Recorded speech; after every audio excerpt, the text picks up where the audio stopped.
जय हिंद दोस्तों, उम्मीद करता हूँ आप सब अच्छे होंगे। भाइयों, अगर आपका 20 लाख से कम का लोन है तो भाइयों कानूनी कार्रवाई हो सकती है कि आपको जेल भी हो सकती है।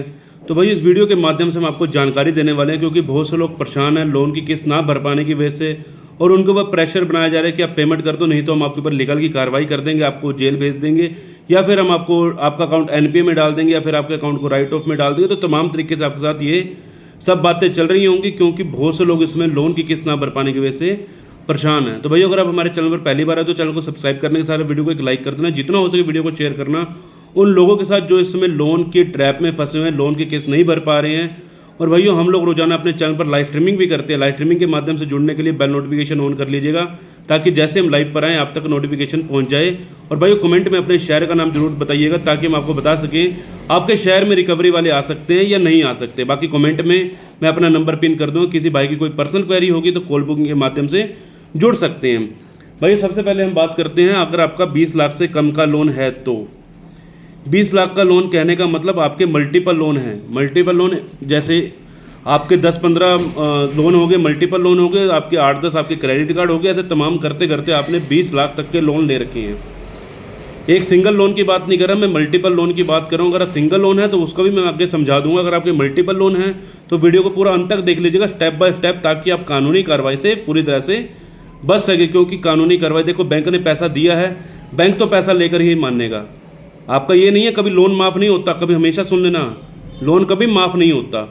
इसके अंदर क्या हो सकता है, आपके ऊपर जो कानूनी कार्रवाई है या फिर आपके ऊपर ये लीगल की कार्रवाई कर देते हैं, रिकवरी वाले की कहानियाँ, ये जो कुछ भी है, ये सब कुछ मैं इस वीडियो के माध्यम से आपको समझा देता हूँ। देखो भैया, सबसे पहले बैंक क्या करता है, आपका जो भी खाता है, बही खाता है, जितना भी आपका लोन है, जैसे मान के चले आज आपकी कोई किस्त बाउंस हो चुकी है, जैसी आपकी किस्त बाउंस होती है, आपका जो डाटा है थर्ड पार्टीज के पास ये बैंक लोग भेज देते हैं, ताकि आपका जो केस है थर्ड पार्टी संभाल लें। क्योंकि बैंक ने तो, सीधी सी बात है, बैंक ने तो आपको कुछ, आपने बैंक को कुछ गिरवी नहीं रखवा रखा, ना ही आपने कोई बाइक, ना ही कोई कार, ना ही कोई आपने मर्गेज प्रॉपर्टी के पेपर या कुछ भी आपने गिरवी नहीं रखवा रखा।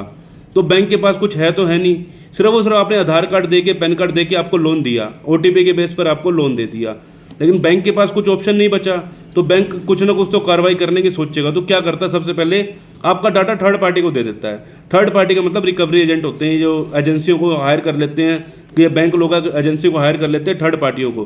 तो थर्ड पार्टियाँ उनके रिकवरी वाले आपको करते हैं फ़ोन, और दिन भर में इतने फ़ोन करेंगे, इतने फ़ोन करेंगे, आप ना ही खाना खा पाएंगे, ना ही रोटी, ना ही कुछ भी नहीं, काम धंधा भी आप नहीं कर पाएंगे, कहीं जॉब पर भी नहीं जा पाएंगे। तमाम तरीके से आपका हरासमेंट, बुरी तरह से हरासमेंट होने वाली है।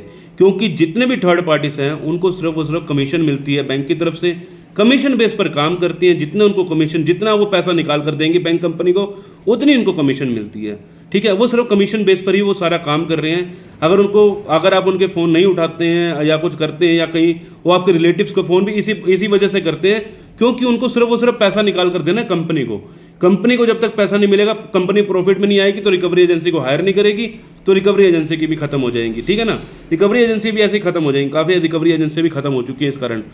तो भाइयों, जैसे दिक्कत परेशानी आपके बन चुकी है, ये फ़ोन वगैरह करते हैं बहुत है, निरंतर फ़ोन करेंगे, दिन भर में 50 फ़ोन, एक फ़ोन कटेगा नहीं, दूसरा फ़ोन, तीसरा फ़ोन, चौथा फ़ोन, ये दिन भर में चलता रहेगा। अगर आपको भैया टिप्स चाहिए, बढ़िया सी एडवाइस दे रहा हूँ, फ़ोन नहीं उठाओगे तो कोई दिक्कत नहीं आएगी, 1% भी दिक्कत नहीं आएगी, कानून की तरफ से कोई दिक्कत नहीं आएगी फ़ोन न उठाने से, कि भैया आपके ऊपर कोई केस बन जाएगा, तो ऐसा कुछ नहीं है। रिकवरी वाले झूठ बोलेंगे आपको कि अगर आप फ़ोन नहीं उठाते हमारा, तो हम आपके ऊपर लीगल की कार्रवाई कर देंगे, हम आपके घर पे पुलिस लेकर आ जाएंगे। तो भाई पुलिस का मैटर भी इसमें नहीं आता। ठीक है, फ़ोन वगैरह मत उठाइए किसी भी तरह का। अब इसके बाद मेन बात, मुद्दा आ जाता है इन रिकवरी एजेंटों को घर पे आने का। ये रिकवरी एजेंट घर पे आ जाते हैं काफ़ी कंपनियों के, लेकिन ऐसा बता दो, एनबीएफसी का हर एनबीएफसी का रिकवरी एजेंट घर पर नहीं आता। उनके ऊपर पहले ही मोटे मोटे जुर्माने लग चुके हैं इनकी गाली गलौज की वजह से, जिस कारण इनको रिकवरी एजेंटों को ही, मतलब कि इनको बेदखल कर दिया कंपनी से, कि भैया कंपनी ने अब रिकवरी करवानी नहीं है। अगर रिकवरी कंपनी, क्योंकि उनके ब्याज इतने मोटे मोटे ले रही है कंपनी, एक तो 1 लाख के ऊपर 40,000 रुपये ऊपर देना, 1,40,000 रुपये आप भर रहे हो लोन कंपनी को। ठीक है, तो भैया 1,40,000 रुपये भर रहे हो, पहले तो बैंक ने आपसे ब्याज इतना मोटा ले लिया। अगर बैंक ने केस कर भी दिया, मान के चलो बैंक केस कर रही है, तो भैया इतना बड़ा अमाउंट है, 1 लाख के ऊपर 1,40,000 रुपये तुमने पहले ले रखे हैं कस्टमर से। चलो ये बात तो चलो ठीक है, बैंक करना चाहे तो केस डाल सकता है, ऐसा नहीं है, चाहे वो जितना मर्जी ब्याज ले रहा हो। आरबीआई की गाइडलाइन के अनुसार देखो आपके साथ जो दिक्कत परेशानी है वो मैं आपको बता देता हूँ। आरबीआई की गाइडलाइन तो जो अगर वो कंपनियां फॉलो नहीं करती, लेकिन आप फॉलो कर सकते हैं। अगर आप फॉलो करेंगे तो आपको किसी प्रकार का कोई केस नहीं होगा, किसी प्रकार की कोई जेल नहीं होगी, किसी प्रकार की कोई दिक्कत नहीं होती। अगर कोई भी रिकवरी वाला आपके पास विदाउट डीआरए सर्टिफिकेट के आ रहा है, विदाउट होम विजिट लेटर के आ रहा है, या किसी भी तरह का प्रूफ नहीं है उसके पास कि वो आपसे किस प्रकार पैसा मांगने आ रहा है, तो भाई वो रिकवरी फेक है, वो किसी प्रकार की रिकवरी नहीं है। कई बार हमारे पास रिकवरी एजेंट मैसेज करते हैं हमारे को कि हमारे को ये कस्टमर पीट रहा है। अरे भैया तुम गालियाँ दे रहे हो, तभी तो तुमको रिकवरी वाले को पीटा जा रहा है। भैया क्यों ऐसी हरकतें करते हो? एक मानसिक इतना प्रेशर बना देते हैं रिकवरी वाले, इतना मानसिक, आपके रिश्तेदारों को फ़ोन करना, आपके घर परिवार में फ़ोन करना, अगर आपकी शादी होगी तो आपकी वाइफ को फ़ोन करना, आपके बहन की शादी होगी तो आपके जीजे को फ़ोन कर देना, ऐसे तरह तरह की करते हैं कॉल्स।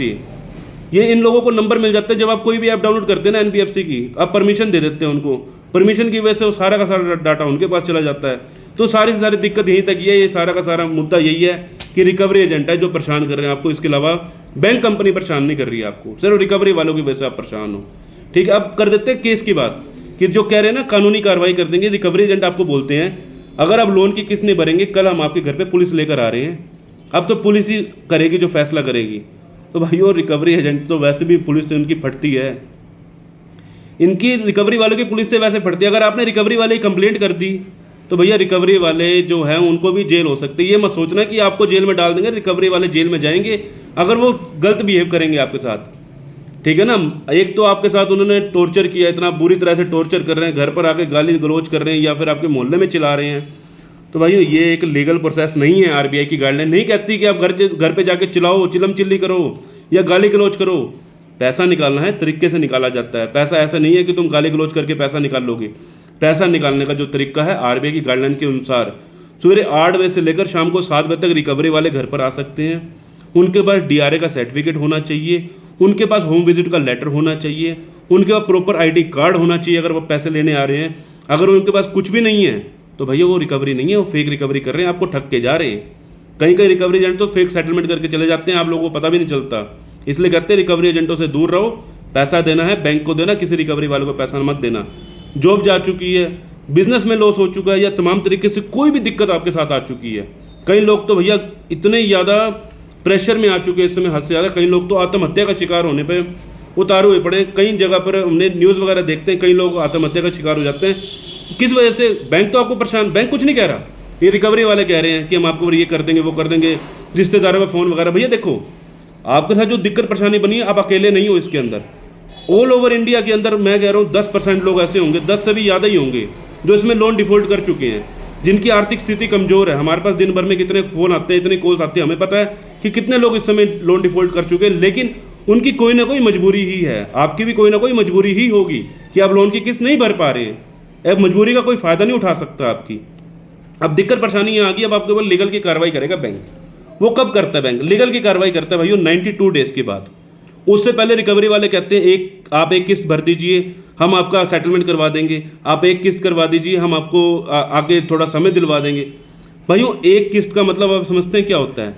वो एक किस्त का मतलब ये होता है या तो आपके अकाउंट में वो एनपीए में नहीं जाने दे रहे, एनपीए के बाद ही आपकी सेटलमेंट होती है।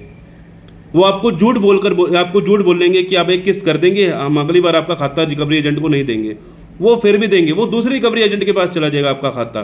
तो ये मत सोचना है कि रिकवरी एजेंट को आपने पैसा दे दिया, आपकी एक किस्त चलेगी तो आपका जो अकाउंट एनपीए में, देखो एनपीए में तो हट जाएगा एनपीए से। लेकिन भाई ये चीज़ हमेशा ध्यान रखना, अगर आपने उनको पैसा दे दिया आप सेटलमेंट की तरफ नहीं जा पाएंगे। अगर आपने 10 रुपये भी दे दिए ना तो आपके अकाउंट में अगर ऐड हो गए कि भैया इसने ये अकाउंट रेगुलर हो चुका है, जहाँ आपका अकाउंट रेगुलर हो गया फिर आपका एनपीए नहीं जाएगा, सेटलमेंट नहीं हो पाएगी। बहुत से लोग इसमें मजबूर हैं, परेशान हैं कि भैया मैं सेटलमेंट करवा के साइड होना चाहता हूँ, मेरे को सिविल से कोई मतलब नहीं है, सिविल मेरा ठीक था, मेरे को लोन मिल रहा था, आज मेरा सिविल बेकार हो गया, मुझे लोन मिलना बंद हो गया।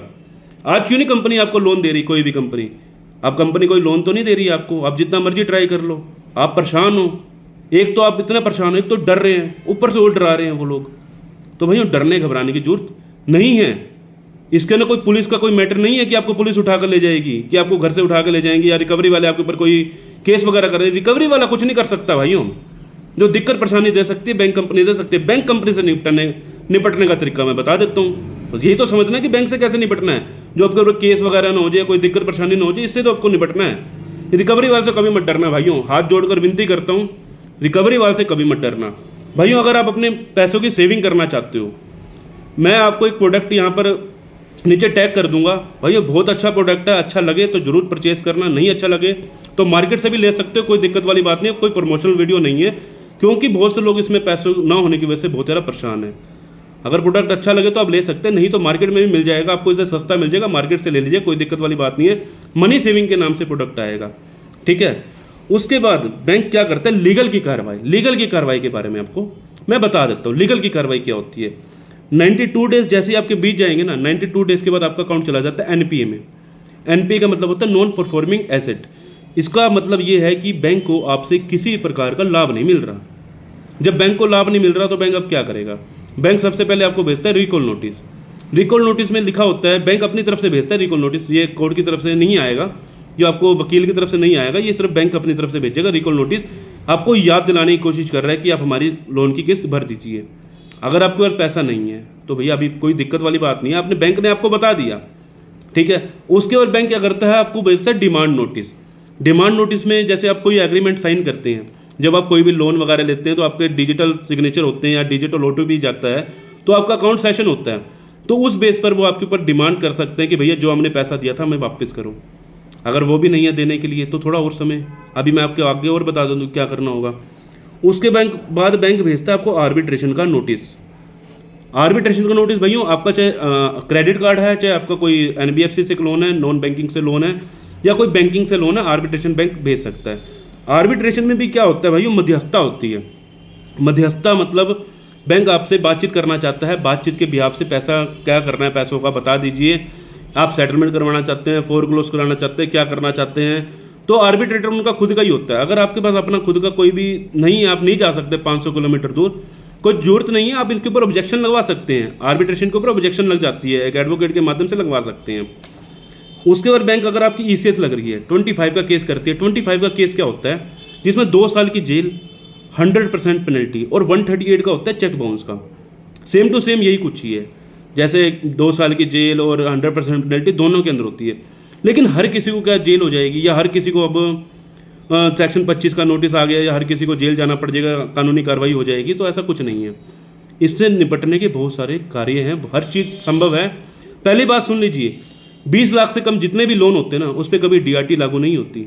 डीआरटी का मतलब होता है डेप्थ रिकवरी टर्मिनल, जो ये आर्बिट्रेशन में बोलते हैं ना कि हम आपका सामान जब्त करके ले जाएंगे, या डीआरटी में डीआरटी लगती है 20 लाख से ऊपर। 20 लाख से कम जितने भी लोन होंगे उस पर डीआरटी लागू नहीं होती, ना ही वो घर के आपका सामान लेके जा सकते, किसी चीज़ की जब्ती नहीं कर सकता बैंक, उनके पास अधिकार नहीं है, ठीक है। 20 लाख से अगर ऊपर एक सिंगल लोन है उसके ऊपर अधिकार है, बैंक आपके ऊपर डीआरटी लगाकर आपके सामान की जब्ती करवा सकता है। लेकिन 20 लाख से कम लोन के ऊपर मल्टीपल लोन है, ऐसा कुछ नहीं होता है। तो इस चीज़ में आपको समझना चाहिए, ठीक है। अब आपको इन चीज़ों से बचना कैसे, देखो भैया यहाँ तक अगर वीडियो तक पहुँच गया, आपने वीडियो को स्वाइप नहीं करा, आपने आगे आगे नहीं करा, तो सुन लीजिए अच्छी तरह, मैं आपको तरीका बता देता हूँ। आपने सबसे पहले ना बैंक को प्रायर इंटीमेशन देनी है। प्रायर इंटीमेशन का मतलब कि आपने बैंक को प्रायर नोटिस भेजना है वाया एडवोकेट। एक एडवोकेट के माध्यम से प्रायर नोटिस बैंक को भेज दो। अगर आपको एडवोकेट मौजूद नहीं है, आपके शहर में कोई एडवोकेट है नहीं, आपको नहीं पता कुछ भी, तो संपर्क कर लीजिएगा, हम आपको एडवोकेट दे देंगे, कोई दिक्कत वाली बात नहीं, हायर करके दे देंगे। आप जहाँ भी रहते हो आपको मिल जाएगा एडवोकेट, डरने घबराने की जरूरत नहीं है, क्योंकि आप डर रहे हो इसलिए वो डरा रहे हैं आपको, और कुछ नहीं है। जब आप इनको प्रायर नोटिस दे देंगे तो भाइयों मैं बता दूं आपको, प्रायर नोटिस की वजह से ना 70% से 80% जो रिकवरी है ना स्टॉप हो जाती है। फ़ोन कॉल भी 70-80% कम हो जाते हैं आने। क्यों?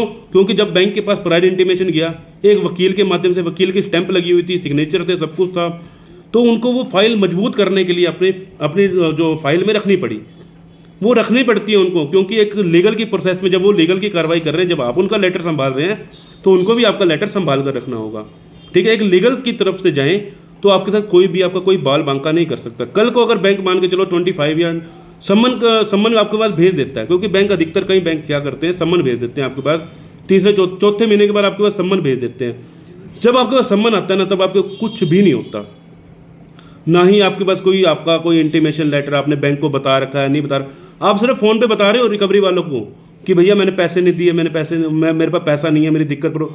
अरे रिकवरी वाले कुछ नहीं कर सकते, रिकवरी वाले से बात करो या ना करो, बैंक तक जानकारी एक बार पहुंचा दो। बैंक को जानकारी पहुंचा दी, उसके बाद आराम से बैठ जाओ। बैंक आर्बिट्रेशन दे रही है, आर्बिट्रेशन पर ऑब्जेक्शन लगवा दो।